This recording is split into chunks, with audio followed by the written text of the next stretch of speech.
प्रश्न यहाँ पे यह है कि एक 20 वोल्ट की बैटरी है, 2 माइक्रोफेरेड का एक कैपेसिटर है, संधारित्र, एक प्रतिरोध है R और सारा डेटा यहाँ पे दे रखा है। t बराबर 0 पे आवेश 0 है।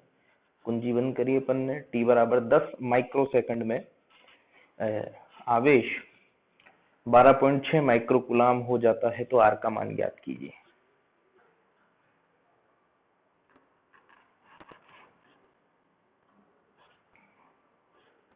टाइम का मान कितना है 10, ये हो जाएगा -10 डिवाइडेड बाय R इंटू सी। कितना हो जाएगा मेरे पास, सी है मेरे पास 2। ठीक है, यहां तक आ गए। और वैल्यूज डालो, ये बन जाएगा मेरे पास 12.6 equal to 21 minus e to the power 1/5/2R, 1/5 sorry, तो ये बन जाएगा 5/R। 1/R बन जाएगा ना, 5 पर चला जाएगा, या 5/R बोल दो इसको, उसको ऊपर ही रहने दो। ये हो जाएगा 5/R। ठीक है, और आगे बढ़ते हैं और इसको सोल्व करना। मुझे R की वैल्यू निकालनी है, नहीं मुझे लॉगरिथम तो मुझे लेना ही पड़ेगा आगे चल के। ठीक है, तो बस इस इक्वेशन को सोल्व करो और इसकी वैल्यू ले लो। तो 12.6 equal to 20 minus 20 e to the power 5/R। यहां तक आ गए। अब इसको इधर ले आओ, माइनस कर दो, सॉल्व कर लो, तो ये बन जाएगा मेरे पास e की पावर 5/R इक्वल टू, ये बन जाएगा मेरे पास 20 में से 12.6 घटाना है, ये बन जाएगा 7.4 डिवाइडेड बाय 20, जो बचेगा वो नीचे ले आओ, 7.4 डिवाइडेड बाय 20। दोनों तरफ लॉगरिथम लेकर के सोल्व करेंगे, आर की वैल्यू आ जाएगी। ठीक है, जो एल एन में आंसर आ रहा है वही छोड़ देना, मतलब उसकी वैल्यू, मतलब जैसे मान लो तुमसे सवाल पूछेगा पेपर में, वो मान दे देगा तुम्हें एल एन वगैरह के, इसके आगे का तुम कर सकते हो। कोई समस्या हो तो बताओ। मतलब फॉर्मूले में वैल्यू डालनी है, आंसर निकालना, इतनी सी बात है बस। 40 हो गए, सी इंटू 20 इंटू 2 है 30। हाँ ठीक है, कर लो, 40 कर लो। ठीक है, ये 40 आगे कर लेंगे, सॉल्व हो जाएगा आगे। पहले बोल दिया करो ना यार, मिस्टेक हो जाती। अगला सवाल क्या है, सेम सवाल है, सब कुछ सेम है, बस बैटरी 10 वोल्ट की बना दी अपन ने, बाकी सब कुछ सेम है। इस प्रश्न को दोबारा करें यदि बैटरी 10 वोल्ट की हो। बैटरी अगर 10 वोल्ट की हो तो इस प्रश्न को दोबारा करो और बताओ आंसर कितना आएगा। क्यू मैक्स निकालो, Q max equal to C E, C कितना है 2 इंटू 10, ये 20 बनेगा, पिछली बार गलती से कर दिया था मैंने। क्यू मैक्स आ गया मेरे पास 20 माइक्रोकुलाम। ठीक है, अच्छा दे कितना रखा है, किसी समय टी पर 12.6 माइक्रोकुलाम है, ये टी बराबर 0 पर है, ये टी इक्वल टू 0 पे है, टी इक्वल टू 12.6 पे, सॉरी टी इक्वल टू 10 पे, टी का मान है 10 माइक्रोसेकंड। 10 माइक्रोसेकंड पे मेरे पास जो क्यू है वो है 12.6 माइक्रोकुलाम। ठीक है, अब इस डेटा को थोड़ा ध्यान से देखो, और अगर नहीं भी देख रहे हो तो वैल्यू डालकर सोल्व करके देखो, आंसर तुम्हारा आ जाएगा। तो या तो वैल्यू डाल लो, या एक बार क्या किया करो, 63% निकाल लिया करो कितना हो रहा है। कोई भी सवाल हो, एक बार 63% वाला टाइम एक बार देख लिया करो कि 63% कितने टाइम में हो रहा है, या 63% कितना हो रहा है, क्योंकि वो एक तरह से यूं मान लो कि वो रेफरेंस लाइन टाइप से है अपना। टाइम जो टाइम कांस्टेंट होता है उससे काफी चीजें अपने को मतलब पता चल जाती है। 63% का हिसाब लगाता है सबसे पहले, 63%, क्योंकि एक टाइम कांस्टेंट में 63% चार्ज हो जाता है। कहने का मतलब ये है कि 20 का 63%। एक तरीका तो वो है जो अभी मैंने पीछे बताया था तुम्हें, वैसे कर ही सकते हो तुम। दूसरा तरीका ये है कि 60, शॉर्टकट है ये एक तरह से शॉर्टकट है, ऑब्जेक्टिव मेथड है। 63% का हिसाब लगाया, कितना आया, ये आया 12.6 20 इंटू 63%, 20 इंटू 63% कितना आया, देखो 12.6 माइक्रो कूलम आया क्या, 12.6 माइक्रो कूलम आ गया। यानी कि 10 माइक्रो सेकंड क्या है, 10 माइक्रो सेकंड क्या है, ये तो आरसी की वैल्यू है। हो गया काम अपना। यहां से आर कितना आ गया, लगभग 5 ओम। ऐसे भी कर सकते हो, या फिर जो इक्वेशन बताई है उसमें सारी वैल्यू डालो, लॉगरिथम लो, सॉल्व करो, आंसर निकालो। तो वहां जब तुम सॉल्व करोगे तो e की पावर -1 टाइप से बन जाएगा 0.37। तो ये एक बार 63% जरूर चेक करें, क्योंकि उससे काफी मदद मिल जाती है अपने को, काफी आइडिया लग जाता है। ऑब्जेक्टिव मेथड के लिए ये काफी फायदेमंद होता है। जैसे कि अपन अगला करेंगे, नेक्स्ट। तो अगला प्रश्न जो है उसमें आ का मान मैंने दे दिया, बाकी सब कुछ सेम है। t बराबर 0 पर आवेश 0 है ना, और t बराबर 0 पे कुंजी बंद की जाती है।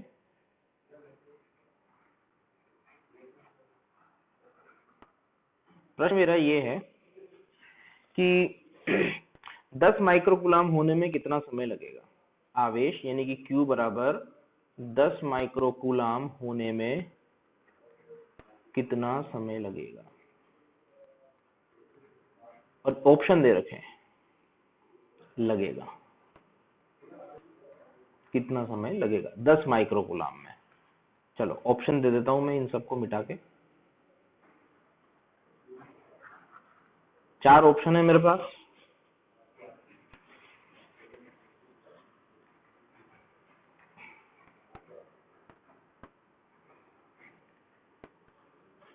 ऑप्शन ए या ऑप्शन फर्स्ट जो लिखना चाहो, 14 microsecond. Option B 20 microsecond. Option C 50 microsecond, और ऑप्शन डी 1 सेकंड। सबसे पहले तो ये आरसी को समझो। आरसी का मतलब क्या है, आरसी का मतलब होता है टाइम कांस्टेंट, ऐसा टाइम जिस पर आवेश कुल का 63% हो जाए। तो कुल कितना हो जाएगा बताओ, कुल अधिकतम कितना हो सकता है, 10 इंटू 2 यानी कि 20 माइक्रोकूलम। 20 माइक्रोकूलम का 63%, ठीक है, 20 माइक्रोकूलम का 63% यानी कि 0.63 क्यू, वो कितना हो जाएगा, अभी करा अपन ने 12.6 माइक्रो कूलम, यही किया है। अपने से प्रश्न में पूछा क्या है कि 10 माइक्रो कूलम होने में कितना समय लगेगा। तो सबसे पहले तो ये इसके लिए 12.6 में कितना समय लगेगा, time constant equal to R C, वो निकालो, आर इंटू सी की वैल्यू, आर इंटू सी आ रहा है मेरे पास 20 माइक्रो सेकेंड, ठीक है। 20 माइक्रो सेकेंड में 12.6 होता है, 20 माइक्रो सेकेंड में कितना हो रहा है 12.6। अपने को कितना चाहिए, 10 ही तो चाहिए, यानी कि उत्तर कितना आएगा 12.6 से कम। 20 माइक्रो सेकेंड, इसमें कितना हो जाता है वो 12.6 माइक्रो कूलम। अपने को सिर्फ कितना चाहिए 10 माइक्रो कूलम, यानी कि लेस देन, जो समय आएगा वो तो 20 से तो कम आएगा। अब इसमें देखो ये ऑब्जेक्टिव मेथड है, 20 से कम कौन सा आंसर है, ये देखो 20 से कम यहाँ पे सिर्फ एक ही उत्तर है, 14 माइक्रो सेकेंड। आंसर क्या आ जाएगा 14 माइक्रो सेकेंड। तो ये तो हुआ ऑब्जेक्टिव तरीका। अब इसका सब्जेक्टिव तरीका करो, Q बराबर Q मैक्स इंटू ई की पावर 1 माइनस ई की power minus T upon R C, T by tau से करो और हल करके देखो क्या आंसर आ।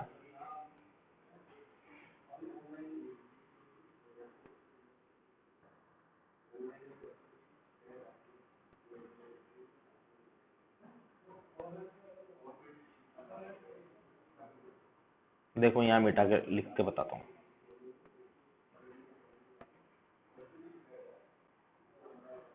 इजी होते हैं सवाल, थोड़ी सी मैथमेटिक्स इक्वेशन है और कुछ भी नहीं है। तो Q मैक्स बराबर, तो कितना चाहिए अपने को, Q कितना होना चाहिए 10, अधिक 1 minus E to the power minus T by tau. T निकालना है, टाउ की वैल्यू अपन यहाँ पे निकाल चुके हैं। टाउ कितना अपना 20 माइक्रोसेकंड, तो इसको लिख देना टी बाई 20 या टी बाई टाउ ही लिख दो अभी, ठीक है। तो ये बन जाएगा 10 बाई 20 यानी कि 1 बाई 2। इस पूरे को सोल्व जब तुम करोगे तो 1 बाई 2 है, 2 से इधर वो 1 माइनस 1 बाई 2 बन जाएगा। पूरी घिसाई पिटाई करने के बाद जो उत्तर बनेगा वो बन जाएगा टी इक्वल टू टाउ यानी कि आर सी, और ये बन जाएगा एल एन बन जाएगा ना ई की पावर, हाँ एल एन 2 बन जाएगा ये, ठीक है। वैल्यूज डालो, आरसी की वैल्यू निकाल के बैठे हैं अपन, कितनी है, आरसी की वैल्यू है 20 माइक्रोसेकंड, और एल एन 2 कितना होता है, शायद 0.693 होता है। देखो लगभग वही आंसर आ जाएगा, 14 सेकंड का लगभग, माइक्रोसेकंड, 14 माइक्रोसेकंड। तो दोनों तरीके हैं, मैंने तुम्हें बता दिया। एक बार 63% का हिसाब जरूर चेक कर लें। एक संधारित्र है, एक प्रतिरोध है, एक बैटरी है, एक कुंजी है। ये जो प्रतिरोध है वो पूरी ब्रांच का प्रतिरोध है, सारा मिला जुला के प्रतिरोध R है। t बराबर 0 पे कुंजी बंद करी। वह समय ज्ञात कीजिए जब C पर विभवांतर R के सिरों पर विभवांतर का 5 गुना हो जाए। बोले तो इसके सिरों पर विभवांतर अगर मैं मान लूं x है तो इसके सिरों पर 5x है। कहने का मतलब ये है, अगर इसके सिरों पर विभवांतर x है तो इसके सिरों पे 6x है, मतलब 5x है। कहने का मतलब ये पूरा इन दोनों के सिरों पे 6x है, यानी कि बैटरी के सिरों पे 6x, यानी कि E की वैल्यू 6x है, यानी कि x का मान कितना मिला, E बाई 6, यानी कि 5x का मान कितना मिला, 5E बाई 6। तो Q कितना हो जाएगा, किसी समय पे Q बराबर Q मैक्स तो CE हो सकता है, 1 माइनस ई की power minus T upon R C. तो Q किसी समय पे Q, तो किसी समय पे विभवांतर, वो समय 5E बाई 6, मतलब वो समय जब विभव 5E बाई 6 है, तो 5E बाई 6 इंटू सी बराबर CE 1 माइनस ई की power minus T upon R C को चाहे तो टाउ लिख दो। हल करने पर जो t का मान मिलेगा वो RCln6 मिलेगा। इतना तुम कर सकते हो, इसलिए करना, हल करने पर t का मान जो मिलेगा वो RCln6 मिलेगा। किसी को समझ में नहीं आया तो पूछो, करो आंसर तक निकालो, तब तक अगला सवाल लिख दूंगा मैं।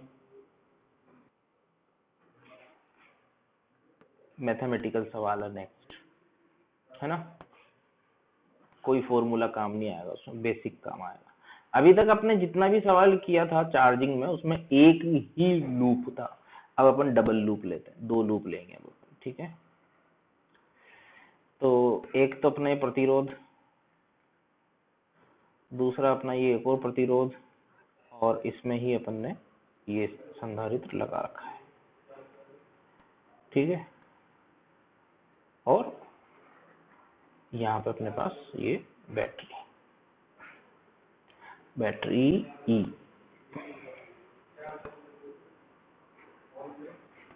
ये बैटरी, ठीक है। ये एक प्रतिरोध हो रहा है यहाँ पे R, सभी प्रतिरोध R और ये भी R। इसको थोड़ा सा उधर शिफ्ट कर देता हूँ ताकि, तुमने बना लिया कोई बात नहीं, जगह थोड़ी कम है यहाँ पे, इसलिए थोड़ा ऊपर शिफ्ट कर रहा हूँ इसको, ठीक है। यहाँ पे शिफ्ट कर रहा हूँ R, ओके। तो इस ब्रांच में भी R है, इस ब्रांच में भी R है, और इस ब्रांच में भी R। कहने का मतलब ये, इस ब्रांच में R, इस ब्रांच में R, और इस ब्रांच में, तीनों में R R R प्रतिरोध है। इसकी धारिता C है ही सही, कोई दिक्कत वाली बात ही नहीं है इसमें, इसकी धारिता C हो गई, ओके। अब प्रश्न अपना ये है कि t बराबर 0 पे कुंजी तो बनाई नहीं, बना लो कुंजी भी कहीं पे भी। t बराबर 0 पे कुंजी बंद की जाती है, प्रारंभ में संधारित्र अनाविष्ट था, ये सारी बातें लिख लेना। प्रारंभ में संधारित्र अनावेशित था, कहीं कोई धारा कुछ भी नहीं था, सब खाली वीरान पड़ा हुआ था। t बराबर 0 पर कुंजी बंद की जाती है, संधारित्र पर आवेश, संधारित्र पर आवेश समय के पदों में ज्ञात करो। ये थोड़ा अच्छा सवाल है, हिंट दे देता हूं चलो। t बराबर 0 पे कुंजी को बंद कर दो, कर दिया। t बराबर 0 पे कुंजी को बंद करने के बाद मान लो कि इधर से x करंट गया है ना, इसको मैंने मान लिया कि x धारा गई इधर से। अगर x धारा गई, ये गई x धारा, यहाँ पे जंक्शन आ गया, यहाँ गई मान लो y धारा। अगर ये धारा y गई तो इधर कितना बचेगी, x माइनस y। ये धारा है, मैंने x और y को मैंने धारा लिखा है।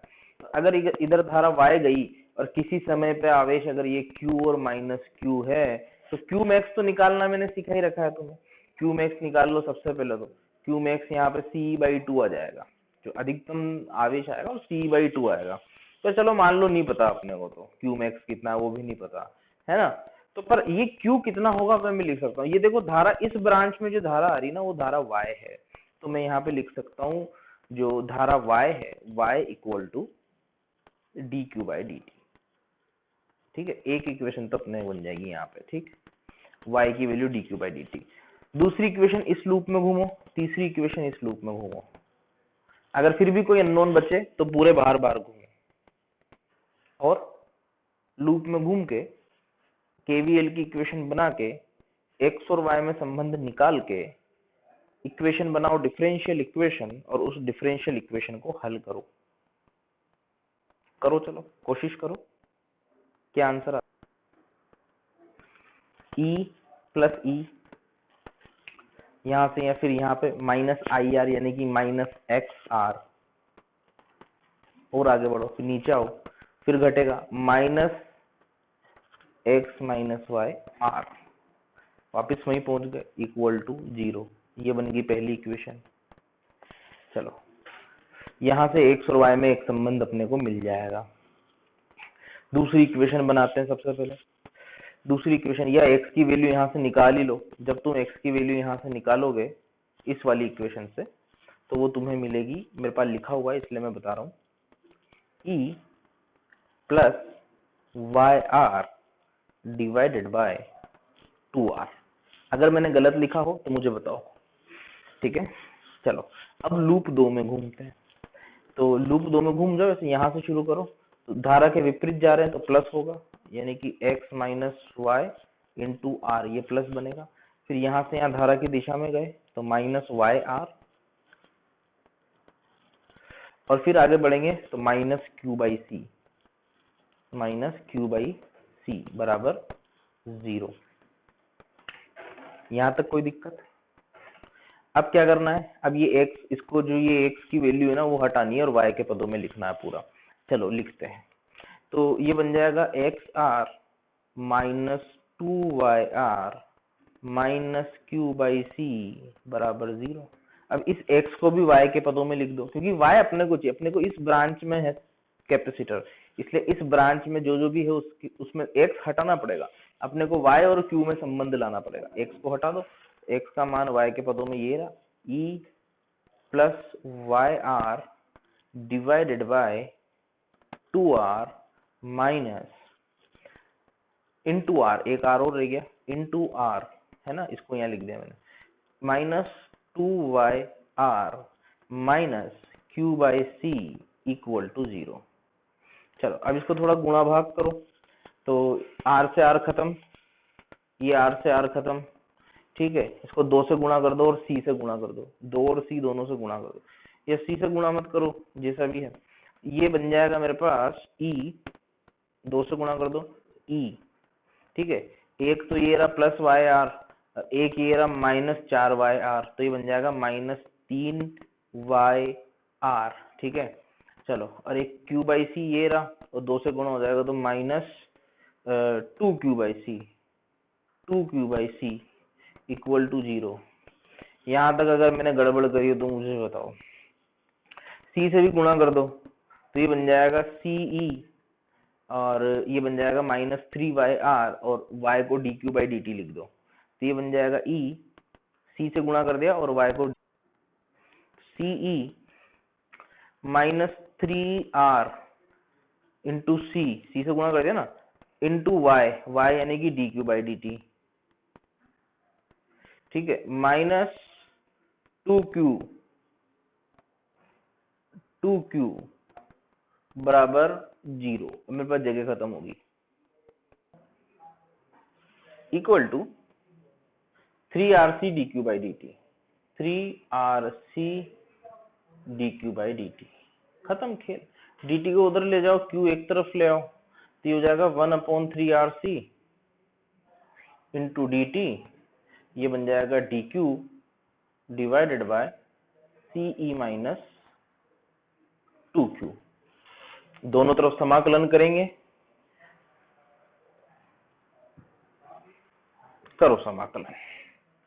इसका समाकलन क्या हो जाएगा 1/3RC, और ये बन जाएगा dt का समाकलन t, क्योंकि प्रारंभिक तो 0 था, dt का समाकलन बन गया t इक्वल टू, इसका समाकलन बन जाएगा ln CE minus 2Q, limit जब मैं अप्लाई करूंगा, इस पे लिमिट अप्लाई करो, t बराबर 0 पे q 0 है, किसी समय पे q है, एक बार यहाँ पे अच्छा डिवाइडेड बाय, वो तो भूल गए, डिवाइडेड बाय -2, उस -2 को उधर भगा देना, लिमिट अप्लाई करो, सोल्व करो, फाइनल आंसर में लिख रहा हूं, फाइनल आंसर बन जाएगा q बराबर CE बाई 2, q बराबर CE by 2 into 1 minus e to the power minus t upon 3R by 2 c। ध्यान देना मैं किस तरह से लिख रहा हूं इसको, t upon 3R by 2 c, ठीक है। यानी कि इस इक्वेशन में जो समय नियतांक है, देखो टाउ की वैल्यू कितनी आ रही है, इसमें टाउ की वैल्यू कितनी आ रही है 3R बाई 2 इंटू सी, ठीक है। बेसिकली जो टाउ होता है वो होता है, टाउ बराबर जो होता है वो होता है R equivalent into C equivalent. अब ये R इक्विवेलेंट का मतलब क्या है, यहाँ पे शॉर्ट ट्रिक देखना, बार बार इतना बड़ा नहीं करेंगे अपन, बार बार इतना बड़ा नहीं करना है। देखो क्यू मैक्स निकालना मैंने तुम्हें पहले ही सिखा दिया है, स्थायी अवस्था पर क्यू निकालना मैंने तुम्हें पहले ही सिखा दिया है, ऐसा सवाल अपन ने पहले किया था, स्थायी अवस्था पर अपन ने इस पे क्यू मैक्स निकाला था, क्यू मैक्स C बाई 2 यहाँ पे दिख गया अपने को। बस अब ये चीज है कि 3R बाई 2 बार बार इतना बड़ा थोड़ी करेंगे, चलो यहाँ तो 2 ही लूप थे, मान लो 4-5 लूप बन जाते तो फिर तो समस्या हो जाती है अपने को।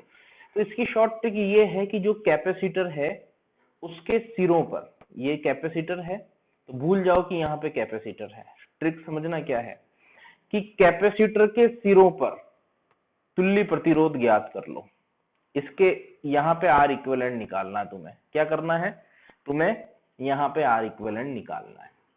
अब यहाँ तो साहब बैटरी भी है, तो बैटरी को क्या करना है उसके आंतरिक प्रतिरोध से रिप्लेस करना है, बैटरी को क्या करना है उसके आंतरिक प्रतिरोध से रिप्लेस करना है, अगर उसका आंतरिक प्रतिरोध नहीं है तो उसको चालक तार से रिप्लेस करना है।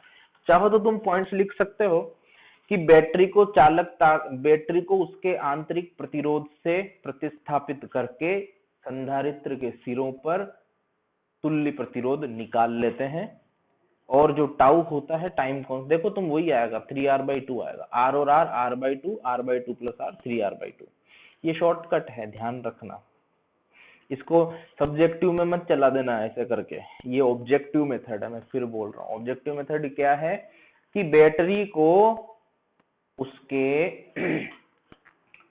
आंतरिक प्रतिरोध से प्रतिस्थापित करके संधारित्र के सिरों पर, अगर मान लो संधारित्र एक से ज्यादा हो, मान लो 2 संधारित्र होते तो पहले C इक्विवेलेंट निकालता, फिर उस C इक्विवेलेंट के सिरों पे R इक्विवेलेंट निकालता, पर इतना कॉम्प्लेक्स नहीं बनेगा कभी, इतना कॉम्प्लेक्स नहीं बनेगा, ठीक है। जैसे मान लो 2 लगा देते हैं सीरीज में या पैरेलल में, तो फिर उन दोनों का इक्विवेलेंट लेके फिर R इक्विवेलेंट निकालता। R इक्विवेलेंट निकालने का तरीका यही है कि कैपेसिटर के सिरों पे जो है R इक्विवेलेंट निकाल लो, भूल जाऊंगा कैपेसिटर, उनको 2 टर्मिनल बना के R इक्विवेलेंट अपन निकाल लेते हैं, ये ट्रिक है, शॉर्ट ट्रिक, अपने हिसाब से लिख लेना इस बात को।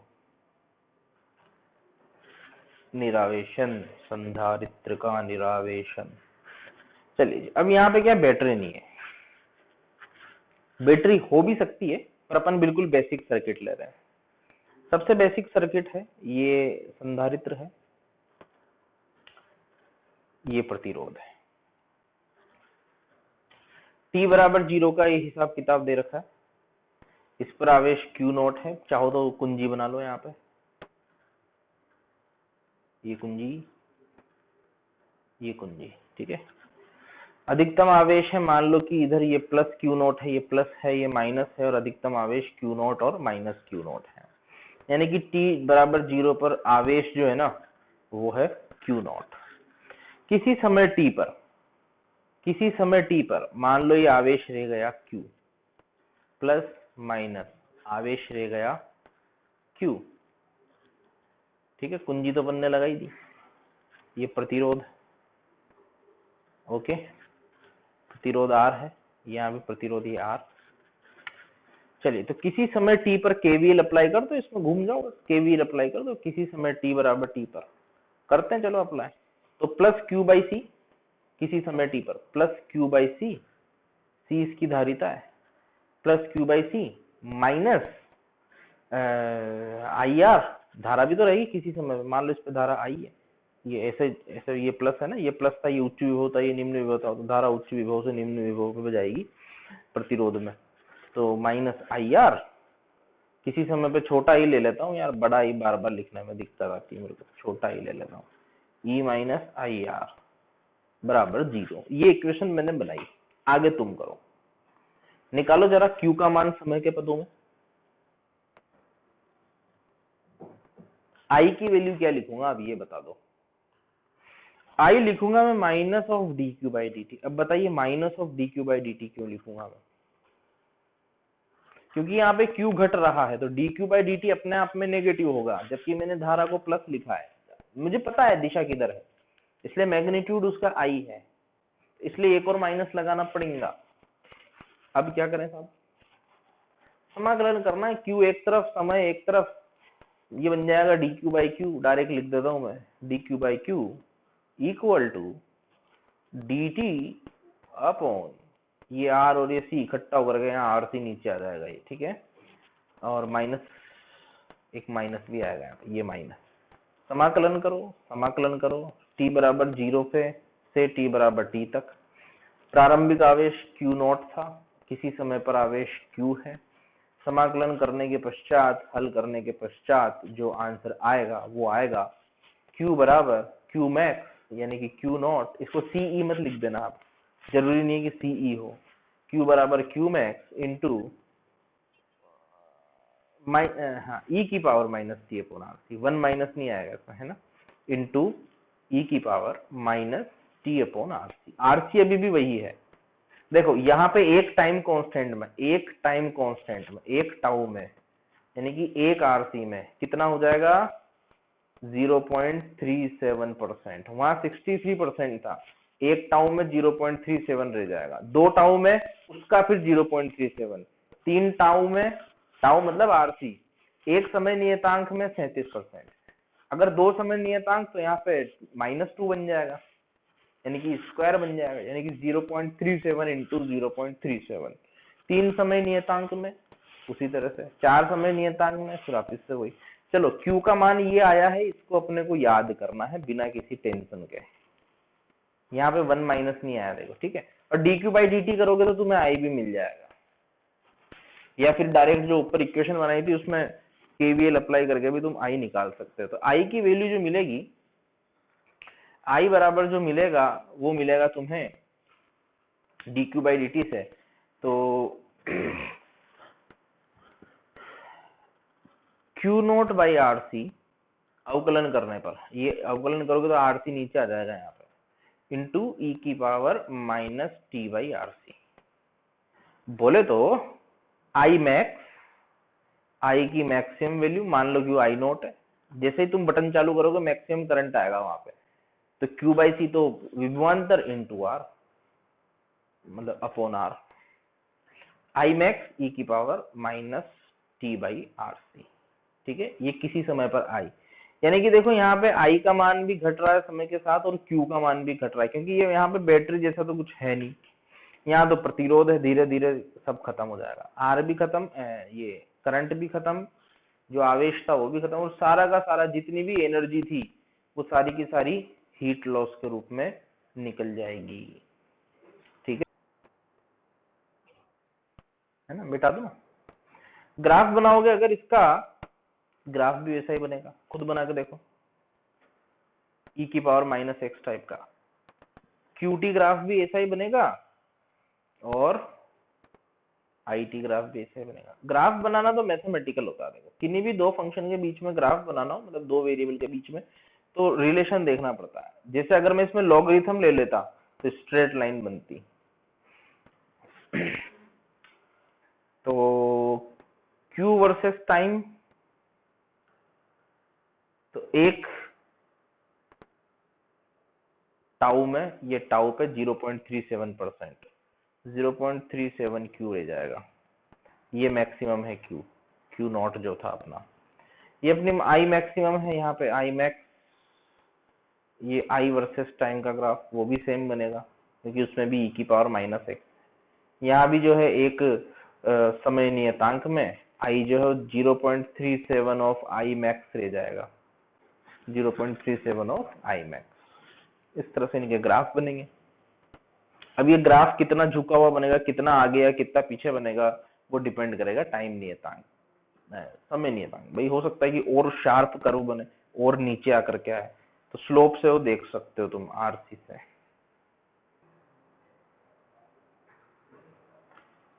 अगला सवाल वापस से देखो, जिन्होंने लिख लिया देखो क्या है यहाँ पे। हाँ पहले जीरो है, t बराबर 0 पे 0 है। संधारित्र जो है वो शुरू में अनावेशित है। ऊपर एक R2 प्रतिरोध है, नीचे बैटरी और R1 प्रतिरोध है। दो स्विच हैं S1 S2। S1 को खुला रखते हुए S2 को खुला रखते हुए S1 को t बराबर 0 पर बंद करते हैं। तो R1 में धारा समय के पदों में, परों में नहीं पदों में लिखा हुआ है, समय के पदों में, तथा C पर आवेश समय के पदों में ज्ञात कीजिए। ये आंसर आ गया Q का मान। और I का मान, I इस तरफ जाएगी, इस तरफ धारा आएगी ऐसे। I कितना बनेगा, I बराबर I मैक्स, यानी कि E बाई R1, अधिकतम धारा E बाई R1, t बराबर 0 पे होगी, e की power minus t upon RC में R1C आ जाएगा, है ना, ये R1C है, R1C e to the power है, ये ध्यान रखना। इसमें कोई दिक्कत? अगला प्रश्न तुम्हारे सामने है।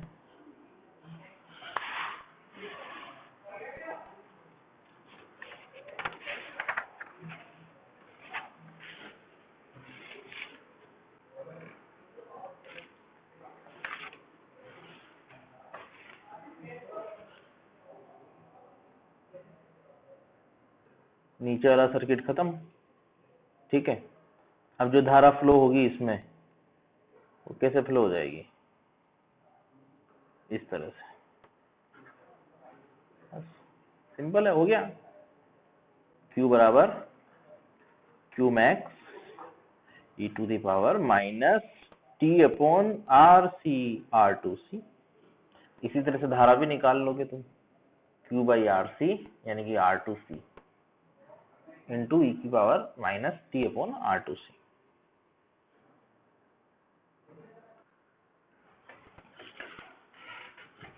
नेक्स्ट हेडिंग है अपनी परावैद्युतांक के साथ संधारित्र।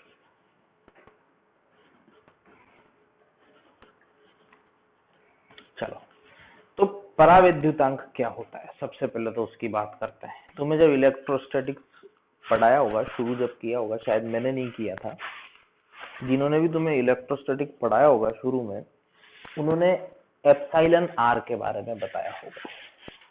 एप्सिलॉन आर, ठीक है, ये होती है रिलेटिव परमिटिविटी, सापेक्ष विद्युतशीलता, इलेक्ट्रोस्टैटिक में आता है, ठीक है, किसी कुचालक की सापेक्ष विद्युतशीलता, ठीक है। इसके बारे में, इसको अपन के भी लिख सकते हैं, यहाँ पे इसको के लिखेंगे यहाँ पे, ठीक है। इस टॉपिक में सापेक्षिक विद्युतशीलता के लिखेंगे, ठीक है, जिसको डाई इलेक्ट्रिक कांस्टेंट भी कहते हैं, परावैद्युतांक। डाई इलेक्ट्रिक कांस्टेंट, किसी माध्यम का परावैद्युतांक, ओके। चलिए अब इसकी अपन बात करते हैं कि जब भी किसी संधारित्र में, जैसे मान लो संधारित्र है, पैरेलल प्लेट संधारित्र, बात समझने की है इसलिए बात को समझना। ये मान लो कि पैरेलल प्लेट संधारित्र कोई है, ओके। तो इसके अंदर मान लो कि ये ऊपर Q आवेश है, नीचे माइनस Q आवेश है, तो यहाँ पे विद्युत क्षेत्र होगा कुछ ना कुछ, उसका मान मैं सिग्मा अपॉन एप्सिलॉन नॉट लिखूंगा। सिग्मा बराबर Q बाई ए, सिग्मा क्या हो जाएगा Q बाई ए। तो E जो होगा यहाँ पे E विद्युत क्षेत्र वो हो जाएगा सिग्मा यानी कि Q by A epsilon not, यानी कि सिग्मा अपॉन एप्सिलॉन नॉट, ठीक है। अब अगर मान लो इस कैपेसिटर के अंदर ये प्लस Q था, ये माइनस Q आवेश, अगर इस कैपेसिटर के अंदर कोई माध्यम भर दिया जाए, सपोज करो ये माध्यम मैंने यहाँ पे ग्रीन कलर से भर दिया, ठीक है, ये माध्यम भर दिया पूरा पूरा माध्यम एकदम चिपका के, मतलब कुछ भी जगह नहीं छोड़ी, मतलब तो चलो पेन से बना रहा हूँ मैं इसलिए थोड़ा सा लग रहा होगा जगह वगैरह छोड़ रखी है, पर कोई जगह वगैरह नहीं छोड़ रखी, बिल्कुल एकदम बोलते हैं ना पैक है हर जगह से। तो अब जो नया विद्युत क्षेत्र बनेगा, यहाँ पे जो नया विद्युत क्षेत्र बनेगा वो कितना बनेगा, जो नया विद्युत क्षेत्र हो जाएगा वो हो जाएगा वही Q by A epsilon not के साथ एप्सिलॉन आर यानी कि K आ जाएगा। बोले तो इसको मान लो E नॉट कह दूं तो ये बन जाएगा E नॉट बाई के, मतलब जो पहले था उसका 1 बाई के टाइम्स, यही तो विद्युत क्षेत्र में सिखाया है सबसे पहले, या फिर सिग्मा बाई के एप्सिलॉन नॉट, सिग्मा बाई के एप्सिलॉन नॉट, ये नया विद्युत क्षेत्र बनेगा। सिग्मा तो उतना ही है, सिग्मा पे कोई फर्क नहीं पड़ा, पर विद्युत क्षेत्र यहाँ पे कम हो गया, ये ऑब्जर्व किया गया, ये पता लगा कि यहाँ पे विद्युत क्षेत्र कम हो गया है। ऐसा क्यों हुआ होगा, सोचने वाली बात ये है कि ऐसा क्यों हुआ, ठीक है। अब इस बात को समझते हैं कि ऐसा होता क्यों है। कोई भी मटेरियल, वही ग्रीन कलर में बना लेते हैं इस मटेरियल को, ये मान लो मटेरियल था अपना, उसको अलग से एनालिसिस कर रहे हैं अपन। जब ये मटेरियल ऐसे मतलब फ्री पड़ा हुआ था तो इसमें कई सारे ऐसे छोटे छोटे डाइपोल्स बन रहे होंगे ऐसे। अब कोई भी डाइपोल होता है तो ये प्लस आवेश होता है या माइनस होता है, इस तरह से कई सारे छोटे छोटे रैंडम इसमें डाइपोल्स हैं, होते हैं, केमिस्ट्री में तुम्हें बताया होगा, एटम्स के डाइपोल मूवमेंट होते हैं, ठीक है। तो ये जब ब्लॉक था, ये जो स्लैब था, जब ये ऐसे फ्री पड़ा हुआ था तब इसमें डाइपोल्स थे ऐसे इस तरह से। अब जब इस स्लैब को समांतर पट्टिकाओं के बीच में, जो कि आवेशित समांतर पट्टिकाएं हैं, उन पट्टिकाओं के बीच में जब रखा जाता है, मैं थोड़ा सा गैप बनाऊंगा समझाने के हिसाब से, ठीक है, थोड़ा सा गैप बनाऊंगा, ठीक है, ताकि समझ में आए, थोड़ा सा जगह छोड़ रहा हूं, मतलब जगह है नहीं, समझाने के लिए थोड़ी सी जगह छोड़ रहा हूं। तो जब अपन ने इसको रखा बाहरी विद्युत क्षेत्र में, तो इन पट्टिकाओं के बीच विद्युत क्षेत्र था, ये 3 रेखाएं मैंने बना दी।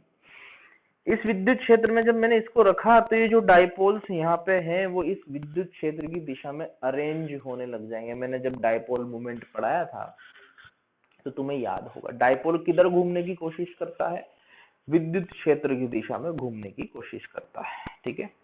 तो अब ये जो डाइपोल्स होंगे, जैसे किसी भी एक डाइपोल बोलो, ये एक डाइपोल है, इधर माइनस है इधर प्लस, ठीक है। तो जैसे यहाँ पे एक डाइपोल ले लिया मैंने, ये ऐसे बना रहा हूँ इसको, ये तो माइनस है ये प्लस है, थोड़ा बड़ा बना देता हूँ यार,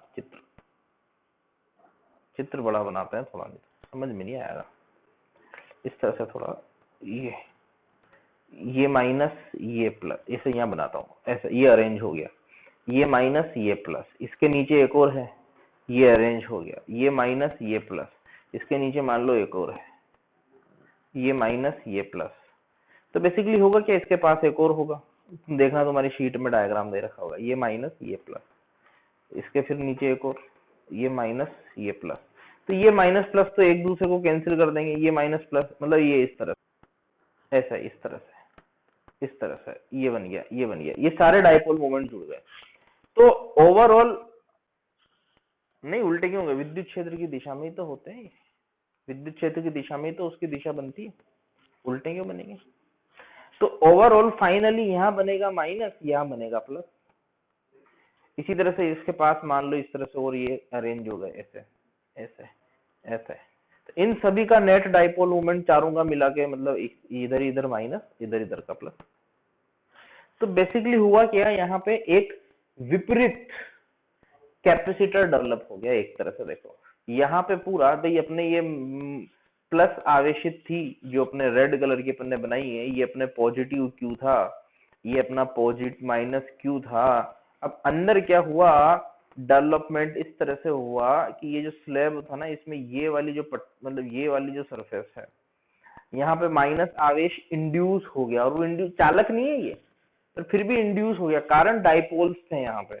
इन डाइपोल्स के कारण यहाँ पे ये प्लस बन जाता है ओवरऑल, इन डाइपोल्स के कारण ये माइनस बन जाता है ओवरऑल।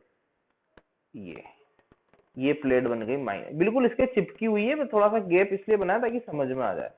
ये प्लेट बन गई माइनस, तुम देखना तुम्हारी शीट में चित्र। ऐसा होने से एक रिवर्स इलेक्ट्रिक फील्ड जाग जाएगा यहाँ पे इस तरह से, है ना।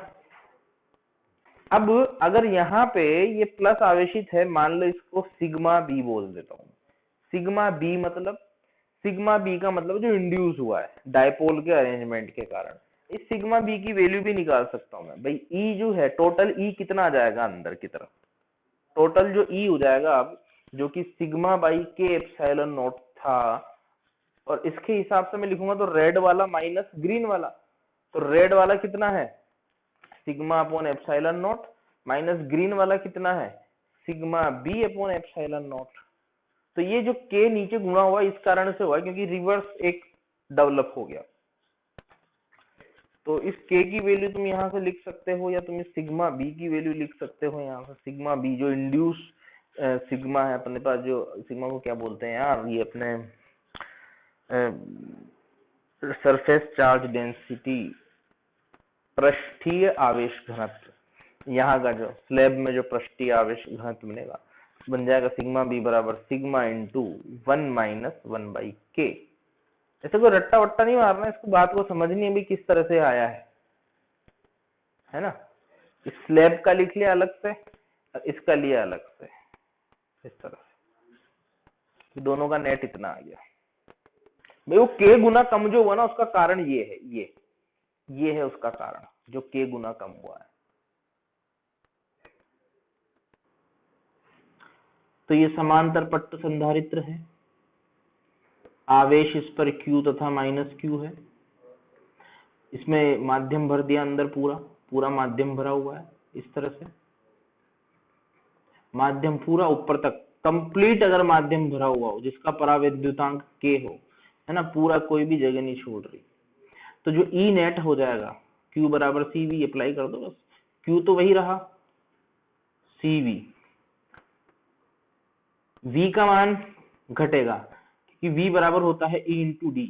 अब जो नया E हो जाएगा वो हो जाएगा Q by A epsilon not into के, जो नया E हो जाएगा इंटू डी, V बराबर E इंटू डी। वही तरीका वही लगा रहे हैं अपन जो पहले करते थे, बस अब फर्क ये पड़ रहा है कि यहाँ K टाइम्स आ गया, एप्सिलॉन नॉट के साथ K भी आ गया, तो जो नया C बनेगा, जो C बनेगा वो बन जाएगा K times of epsilon not A by D.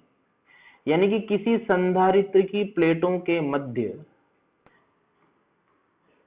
संपूर्ण रूप से माध्यम भर दिया जाए तो उसकी धारिता के गुना बढ़ जाती है। ठीक है, ऊर्जा पे क्या फर्क, मतलब जहां जहां भी एप्सिलॉन नोट था वहां से जो है एप्सिलॉन नोट के साथ एप्सिलॉन आर भी आ जाएगा। जैसे half epsilon naught epsilon R into E square, ऊर्जा घनत्व की अगर बात करूंगा तो half epsilon naught epsilon R E square, और इस ई में भी के आएगा, वो जो नया ई है वो ई लिखना पड़ेगा। मतलब जहां जहां भी एप्सिलॉन नोट है वहां वहां एप्सिलॉन नोट के साथ एप्सिलॉन आर आ जाएगा।